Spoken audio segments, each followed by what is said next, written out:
Hello, welcome back to another episode of the Thriving in Intersectionality podcast.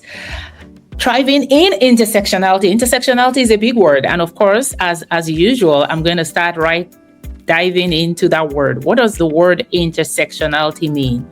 If you're new to the word, I hope this gets you curious enough to go learn more. But intersectionality itself is a framework that recognizes how multiple aspects of identity, such as gender, lived experience, health, relationships, expectations, personal history, and social conditioning, among so many others, how some of these identity categories overlap and interact, shaping how we experience the world and how we lead within it. And so I came into this work through the work of Kimberly Crenshaw, and she explored race and gender. And those two things, she explored it through her social science research around the experiences of Black women. And over the last couple of decades, other researchers have looked at that word through different intersections. I center personally in my work my immigrant intersection and my gendered intersection in the way I show up at work. But a lot of my guests bring so much more to the wealth of the conversation and to the way they lead. And that's the through line that we have here. It allows us to explore leadership and growth, not just through achievement, but through each of our own identities, self-worth, even patterns. And so I'm looking forward to diving into these contexts to know Amy a little more and then to learn a little bit about our work. Hi, Amy. How are you doing today?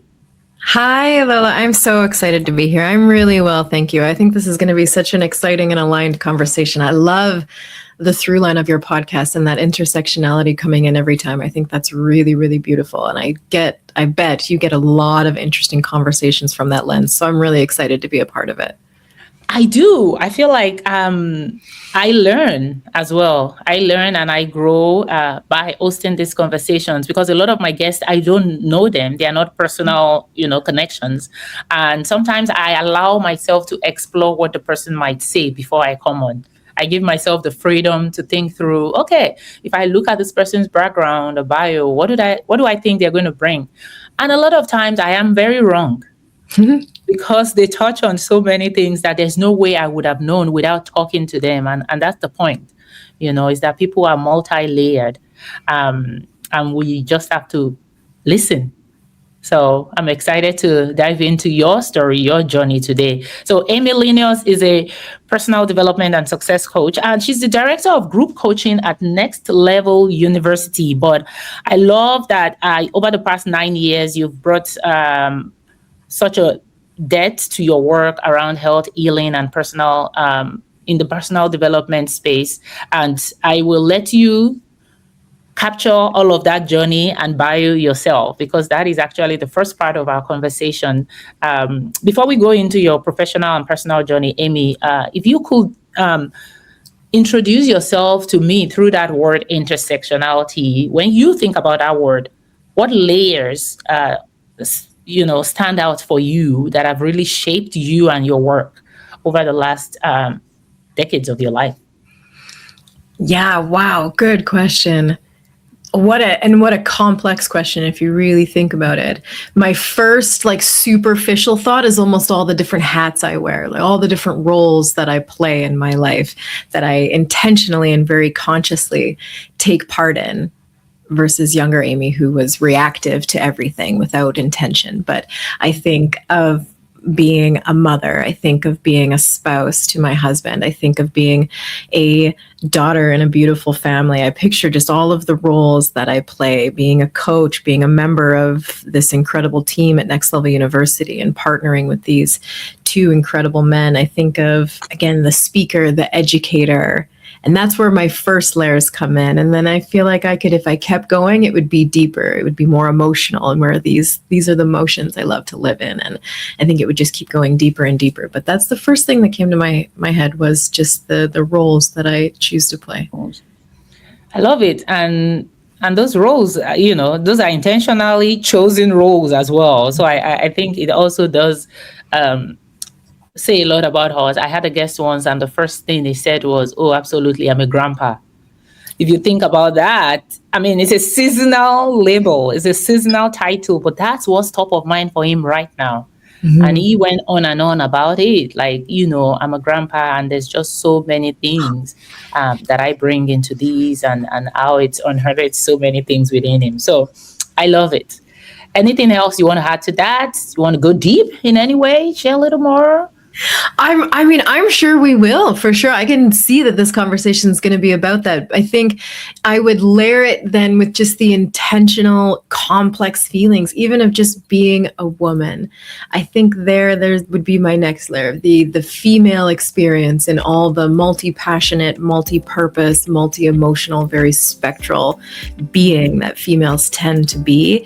And that's, I think, where that next layer would be. And then so I choose to do as much in the realm of like peace, passion, fulfillment, purpose, and intentionally put myself there, but also really allow space for when I do feel frustrated and allow that to come up and see, what that's telling me and things. So I feel like that would be my next layer, just that very dimensional female perspective. Yeah, and that's an important layer, because I feel like that really locks into all of these roles you just described, right?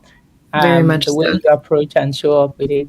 Okay, so tell us a little bit about your professional career now, and we'll end up at what you are doing currently. But I'm a little curious about, how did you get here? How did you make the decisions, and what are some of the career decisions that have led you here? Yeah, the journey that led me to what I'm doing now is kind of wild. They all kind of go together when you look back and see the through line a little bit, but also not really. It's kind of a bit of a jump. And I think that that's really fun, actually, when we talk about the layers you bring to something. So I started out, my like conscious, intentional, I'm going to make change journey actually was really being very sick with a female driven condition called endometriosis. So very hormonally driven, very chronic pain, lots of, again, those hormonal issues, inflammation, all sorts of not fun things. And I think with that journey, I loved the idea of going into anatomy and physiology. And I didn't want to be a doctor. I didn't want to be a nurse. As soon as I saw what you had to deal with and all the needles, genuinely, I was like, nope. So I went into an intensive for massage therapy and anatomy and physiology background. And I started to specialize in female pelvic health and pre and postnatal. I got to do a lot of that. That was really beautiful. So I started treating a lot of women in my practice through school and things. And during that journey, I was also on my own health journey. So it was very much focused around female health, my own hormonal journey, learning about my body, how it was working, what I could do to support it, stepping away from a system that was not serving me as much as I would like, very good for reactive situations, but not a very good proactive whole body picture perspective. And so when I was learning about the body myself, I started understanding different kinds of modalities that I would like to partner with on my health journey, and to just see where I could take that. And that's where I fell in love with the word holistic, which I love. I think that word really combines with what you're doing. Holistic meaning everything affects everything else. And you're saying all the layers that you have come into what it is that you're doing and who you are now. And I think that's very, very similar. But when I was taught and told and was learning about how the body is just this very complex community and it all works together, and it's about your internal environment working as a community. And once I learned that and started not just supporting, my female health and then expanded into hormone health, it was okay, how's my liver functioning? How's my gut health? How's my stress? How's my sleep? How they're all connected. And I started to feel better and better and better. And then I got introduced to external environment. What are you surrounding yourself with that isn't allowing you to take that next level to your healing? And so, that's amazing. And so this next layer came in, and I fell into the natural wellness space of herbs, oils, toxin-free cleaning products, making your own things from home, using less and less and less endocrine disruptors to make sure that I'm keeping my hormones safe because I have such a hormonally driven condition. And that was where I first got to combine like my love of my practice. I already had an awesome massage therapy practice going, with educating women on a deeper layer, because every woman that was coming in onto my table and telling me all of their stories, you won't believe what people tell you when they're on the table and they're getting a massage. It's amazing. Like, what a privilege. It's so good. I can't believe it because I'm one of those people. You're so Right? Like relaxed. you just, it's such, and I don't even know how intentional it is when you're working through the tissue of the body. Like our tissue holds so much for us, especially as women, especially in our emotions. So it feels like a more natural way to release certain things. And so what a privilege to be able to facilitate that kind of experience. But a lot of them were dealing with similar things to me, and none of them understood their hormones. None of them understood their cyclical beings. None of them understood that painful periods are common but not normal. And so I started talking to them. I started working in the natural wellness space, which led to me speaking into rooms of women, which led to me speaking on stages, doing keynote presentations called things like holistic healing for your hormones, and just teaching women that they are these complex beings, they are cyclical beings, and that it's not just about their uterus all the time, it's about so much more. And that led into, I had my own podcast for a little while. I started my own group coaching program for women called the Peaceful Period Project, which actually all of that is what connected me to Next Level University. The guys that I work with now, they were producing my podcast and coaching me in my business. And I fell in love with everything they were doing because their initial slogan was holistic self-improvement for your individual version of success. And I was like, oh, That's I exactly what it is. never thought about that holistic self-improvement. Like it's health, wealth, quality of life, and your love life. It's not just your financial success and thinking that your health doesn't affect that. It's not just your job and not your relationship and how separate those things are not. We like to think that they are. They really aren't. And so they were speaking from just this holistic space. They loved everything I was doing in the world. And I got the opportunity to be a part of their community, go to the things that they were providing and putting out into the world, listen to their podcast. And I sent Alan, he's our CEO, and he's a fellow coach and business coach. He's a computer engineer, business major, like just a freaking genius, this man. I'm so privileged to have access to him and his brain and his mentorship.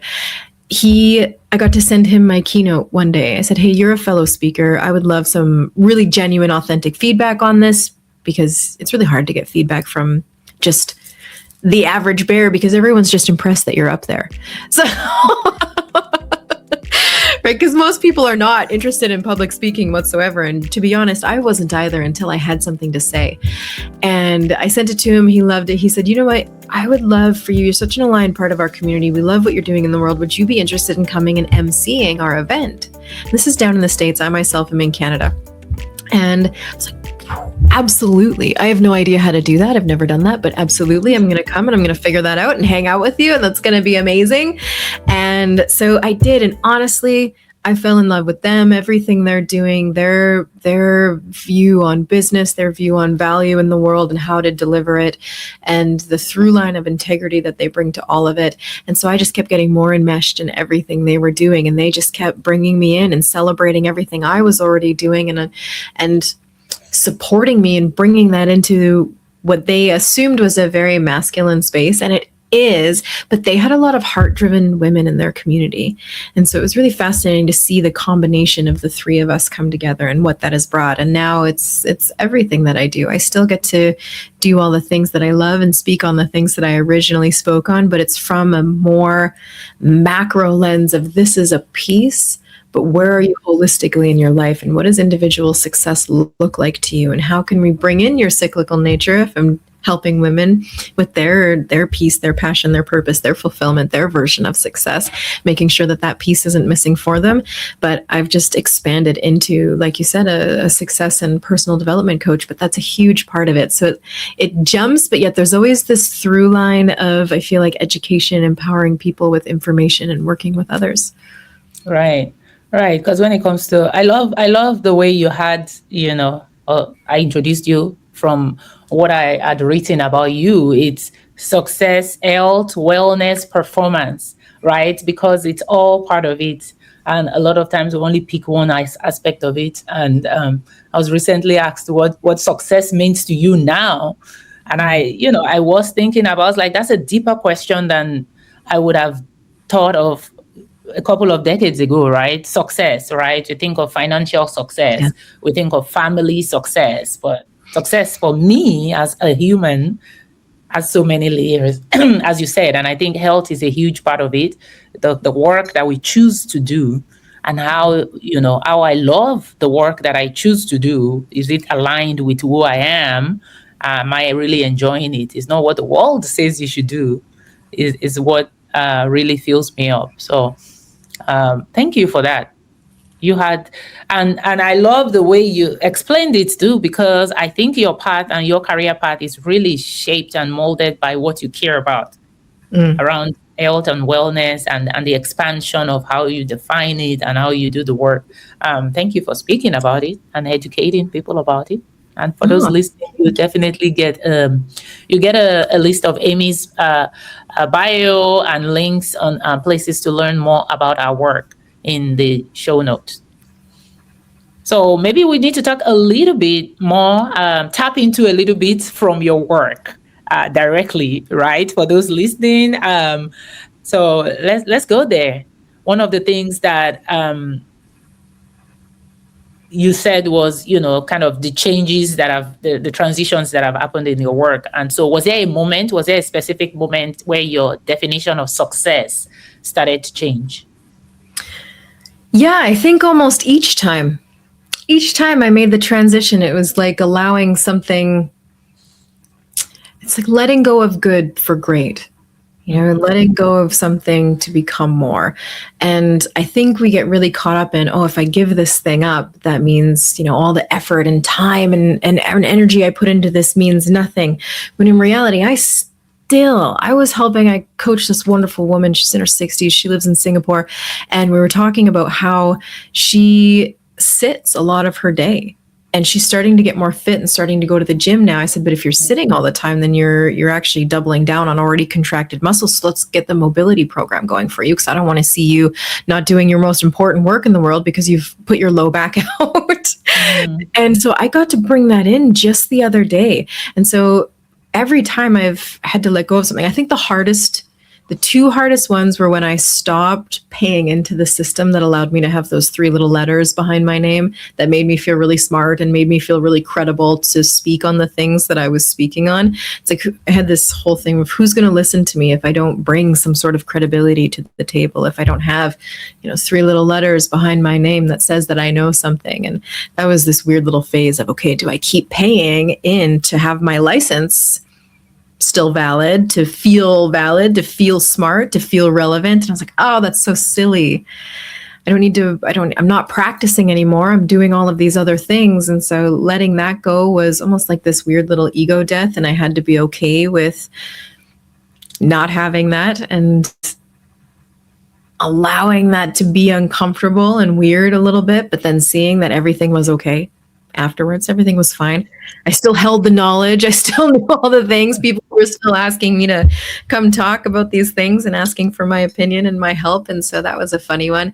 But I think the next biggest one was transitioning from, I was building into being an entrepreneur myself with the Peaceful Period Project, with doing what I was doing with women's health, and letting that go again, good for something great, to be what's called an intrapreneur within Next Level University's entrepreneurial journey. So Kevin and Alan started Next Level University 9 years ago.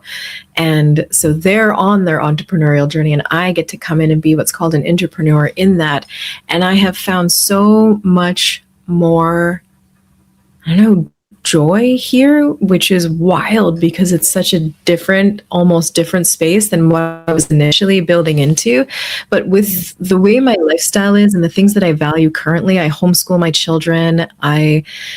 There's so much that I fill my life with, that having that bit of actual guidance and structure externally versus just me running my own business has been amazing. It's exactly what I needed. And I don't believe that all of us are actually built to be entrepreneurs. And I think we're told that is, if you want to be successful, that is the only level of success worthwhile nowadays. And I think that's a load of BS as well, because not all of us are built for it. Now, do I think I could have done it and done well in it? I do, but I actually deeply believe that I can do more here and have more impact here with what we are building at Next Level University. So there was just these layers of having to let go each time. And what does that mean about me? And who am I letting down? And how does that feel? And if I even am letting that anyone down, or if it's just a projection, which it mostly is, there's so much that goes into that. So yeah, every time it was just this different version. And now, and I think every time I change it up, but I think I'll change within this environment now. I deeply believe in I'll use my forever home. And I don't know if I've ever felt that way, actually. So that's exciting. But I can see that we're going to constantly expand and do different things. And so my need for variety and stuff is always going to be within that. But I think my version of success has deeply changed. I always thought growing up, success meant money, the house, I don't know, I've never been interested in vehicles. Doesn't interest me very much. I drive my minivan. I'm happy with it. I'm actually deeply obsessed with it. It holds all my things and people, and it's the best. But then it's like, oh no, when you can build success from the inside out, like you were talking about, from someone who you are, what you value. Oh my goodness, learning to build from a space of these are my core values. This is what I actually value in life and in the world. And how can I build a career around that? What a difference it can make. That's some of the work that we do, and some of my favorite work that we do. And people struggle to define what success means to them. It's like, okay, well, let's dive into who you are, what you value, what you don't value. Amazing. Brings so much clarity. Yeah, I love that. And I love the way you talked about the good, letting go of good for great, letting go of good for better, because I think sometimes, yes, we all struggle with that. The things we've accumulated, the things we've like at what point do I know when I am ready for something else? And it's okay to let go of that thing that was my definition of success. And now it doesn't fill me up or light me up anymore. And it's okay because it served me for a season and it served me well. And you're still going to bring all of the lessons and the knowledge and the stuff that you learned in that to this next thing, even if it's not directly correlated. Yeah. Yeah. Thank you for giving words to that, because I think I also, kind of fall into that. It's, coming as a scientist and coming from corporate America and getting into entrepreneurship, there's always so many things that you drag along for longer than you should, because you are like, even for me, it was, communities. Yeah. Right. Like communities there I've outgrown. And sometimes I drag it along and force it for so long because maybe it was a goal at some point and it was, fulfilling a purpose. But then you have to let go and make room for the next great thing. And that's okay. So for anyone listening, hopefully that helps people work through decisions. I mean, you can already tell Amy is very good at what she does.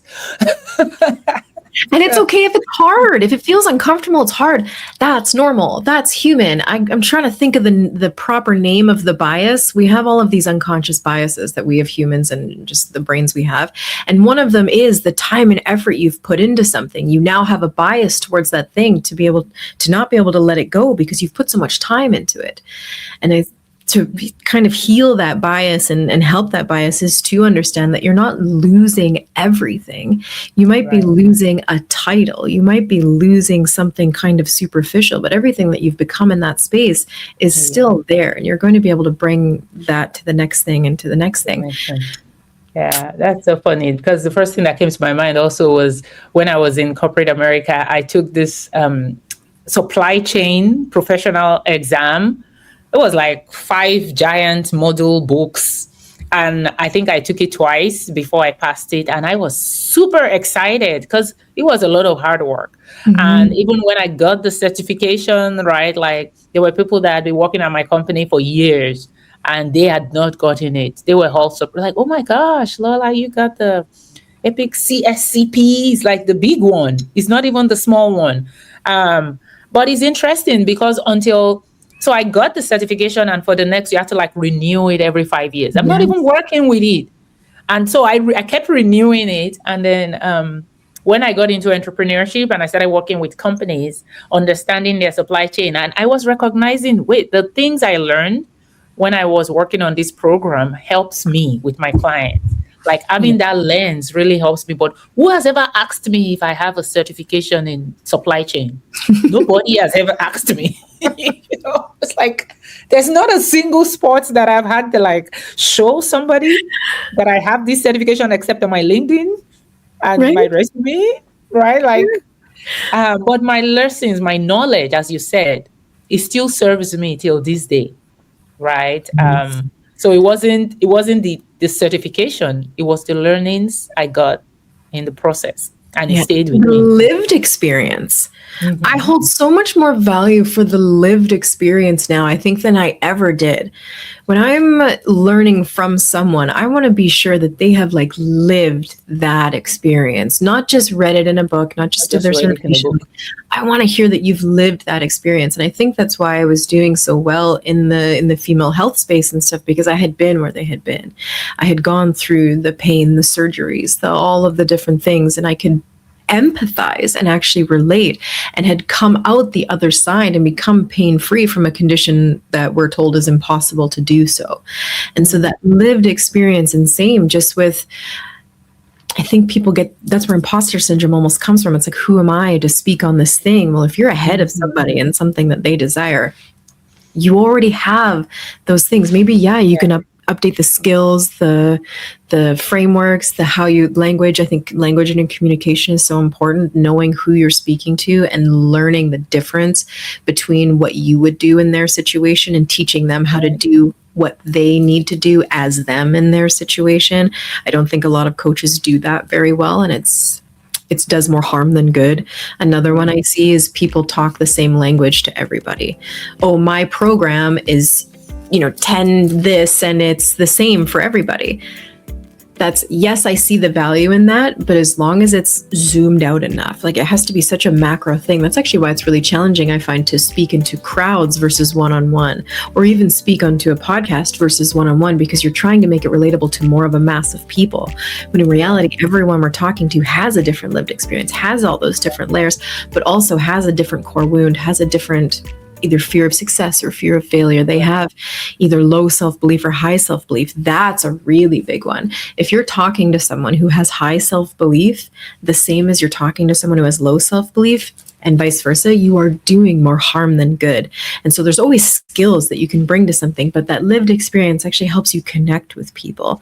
And so there's so much value in, yes, if you have to let go of the title, let go of the thing, you're still bringing all of your lived experience. And I think that's really cool. The work that you do. Thank you. So the final part, which I kind of feel like we've been touching on a bit, is when you think about those intersections of yourself, of the layers of you, the experiences of you, and the work that you do now. And this is for anyone listening that is maybe wearing all of those hats themselves, and kind of still struggling with their professional track and layer now, and their leadership style, right? How do you think your lived experience is showing up in your life right now? And then what advice will you give to people that are sort of navigating, pulling together all of them into their work? And especially through the lens of leadership. I love that. One, I think learning the different kinds of leadership is really, really important. Find which one you connect with and double down on those skills and make sure that that makes sense to you, because we all have different styles of leadership. Mine is what's called a transformational leader, which I didn't even know. That was pointed out to me by Alan, who I mentioned earlier. I get to coach with him and be mentored by him. I'm so grateful for that. And I was like, oh, really? He's like, yeah, that's this, this, and this. He's like, it's basically you. I was like, oh, I love that. So understanding the different kinds of leadership is really valuable. Give yourself that kind of label of, oh, this is the one that I genuinely align with and value and feel like is me. I'm reading about myself here. And I love that so much. It gives just so much permission for different kinds of leadership. There is no one way to lead. Now, I do believe there are some integrity through lines of leadership that we should all embody, but I think finding which one makes sense for you. I went on a leadership tangent there. What were we talking about? Well, it is part of it. It is part of it, because when you talk about how people lead and how they show up in work, and they want to look at it through, so maybe the leadership style is a way that your intersections show. Any other area? Yeah. I think a through line.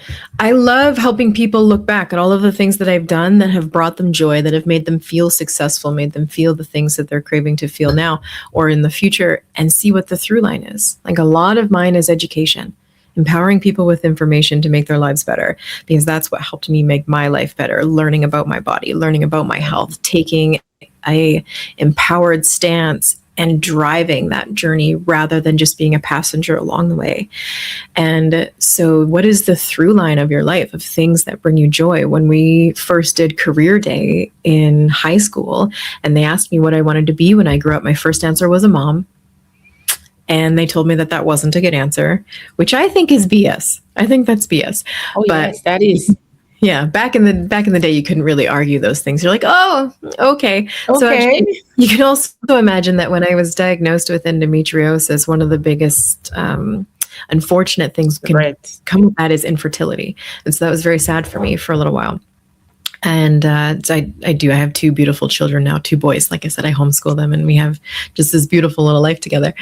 And so, what is the through line though? So when they said that I couldn't be a mom for career day, which again, anyways, I put teacher. I was like, oh, I want to be a teacher then. I love working with kids. I love the idea of educating. And then they had you go around and interview people in that field. Not one said, oh, good idea, Amy, become a teacher. Not one. They all hated their jobs and hated their lives. So I was like, oh, nope.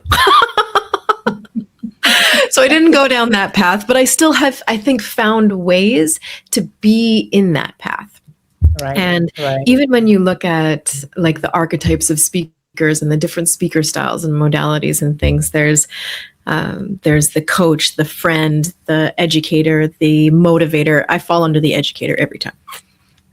And so just those things, know your natural tendencies Right. and double down on those and add value to the world in a way that makes sense to you that way. Even if it is motherhood, you are adding so much value to the world by being a conscious mother, a conscious parent. And I think we can bring that lens into anything that brings us joy, but especially anything that brings us what we feel is success. And I think at least nowadays as a society, we're understanding that success is not an objective term. It is a subjective term. It means something different to everybody else. So what does that mean to you? And how can you bring in the layers of who you already are into that? Now, there's something, like I said, growing and bringing your skills in and personal development and all of that, that's amazing. There's two parts to this journey for sure. It is growing and expanding yourself. It is the fun, that kind of outward momentous thing, but it is also just as much about uncovering who you are so that that journey makes sense along the way. And so you don't hit up with imposter syndrome or get everything you thought you wanted and then you're not fulfilled, you're miserable along the way. And there's no age gap on this either. You can redo this, revamp this, rediscover who you are at any age. And I also think there's value in doing that at every age because things change so rapidly if you're a growth oriented person and if you're on this journey of expansion. And so, like you said, all of the layers that you have, which ones are serving you? Because there's a lot of layers that we have that don't serve us as well. Ones that hold us back, ones that are driven by fear, ones that have been instilled in us from an early age that maybe don't actually make sense to us and who we are. It was just how we were brought up and the people we were surrounded by. What are your layers? Which ones are serving you? Double down on those. Which ones are hindering your growth and your goals and maybe your ability to connect with others or however that looks? And how can you identify those, heal those, have acceptance around those, whatever it is that calls for, and just start building a life that you really desire based on who you are, what you want, and where you want to go. Yeah. Thank you. I left the space and let you just hone that because I think we're getting some deep coaching help support work there. And I think I always think coaching is one of the most underutilized space for especially mid-career professionals, people that are trying to navigate. People talk about mentoring all the time, which is very different, completely different, very specific, very niched, guidance on certain things. But I love when I have conversations with people that are in the coaching space that talk about holistic. Because again, there's so many different coaches now. It's like an overwhelming space, and Yes. everybody claims expertise in everything. But really, when the things you're talking about is really how we're all trying to navigate this world, right? We're all unique beings. We all bring different things, and I don't need somebody telling me to do 20 things because they did 20 things. I am very different. So we can learn from other people, but no two people's path is going to be exactly the same, and that's the whole point. Oh, I think so. And I think we have not only responsibility as coaches, but responsibility as the consumer as well as the client to be very discerning of who speaks into your life.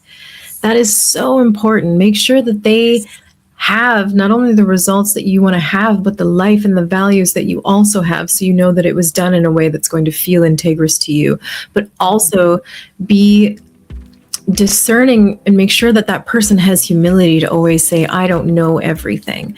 There is so much about this that I don't know and understand. They're like that. It's so, so valuable. And I think to the right people, that is actually more cred building than the opposite. When you say, you know what, I don't know enough about that, but here's my perspective. And if you want, we can dive into that more and we can go learn about it, or we can go, right? There's so much along that. Most people just need someone along the journey with them who is going to understand them, support them, and not be like, this is how I did it. This is how you're going to do it. And it's going to be the same. Especially when we have like a man come in and say, this is how I built all my muscle. This is how you're going to do it the same, woman. It's like, nope. No, you're not. Right there. Nope. Unless they are saying, I am a man who has studied the female system and I know that you're cyclical beings and here's what I bring to this. And here's women who have worked with me, and like, don't do it. Right. Not for you. Right. That's the first red flag. But thank you so much, Amy, for chatting with me today. I could keep talking to you. I can already tell I love chatting with you. So maybe we'll have a follow-up conversation. Personally, but I really enjoyed chatting with you. You are so easy to talk to and such a wealth of information. Thank you for sharing. Anything to add before I ask my final signature question? Do you have anything else? Just like you said, thank you so much. This was a beautiful conversation. I would love to stay connected. And if you ever want to have another one, I'm happy to come back. And I don't offer that to everybody. So thank you.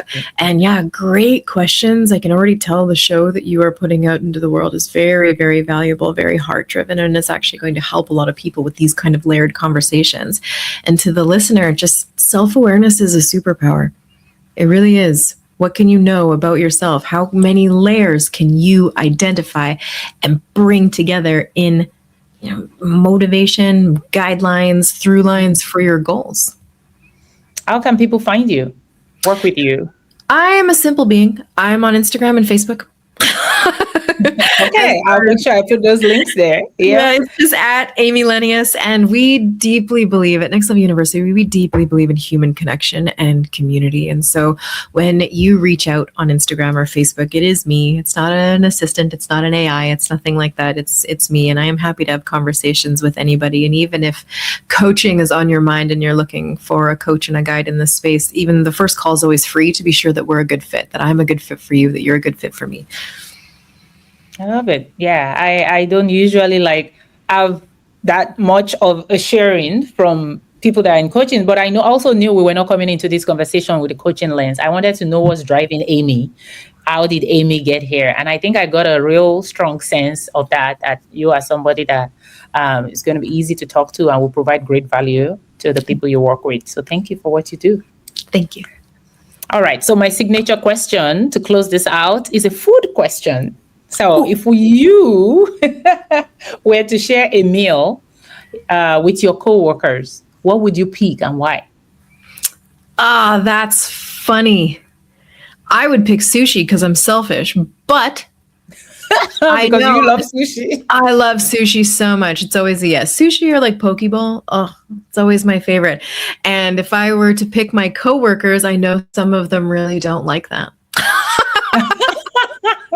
So am I thinking of them or myself?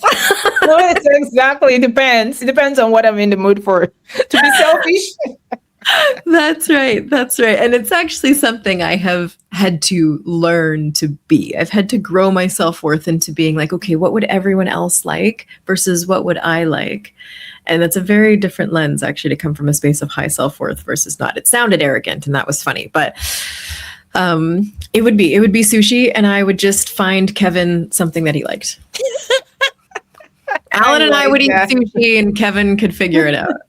Yeah, Kevin would be my person. I like my seafood cooked. That's fair.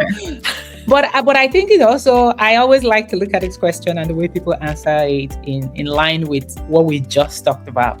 You are this person that has explored these layers of unapologetically you in a very wholesome way. And I think, yeah, I love sushi. I'm going to bring sushi. And apology needed. I love it. Thank you so much, Amy, for joining me today. Thank you for chatting. Thank you for sharing. And I hope you have a good rest of your day. Thank you so much. For all those listening, thank you for listening. Thank you for joining us. Don't forget to share and rate this episode wherever you get your podcast. Thank you.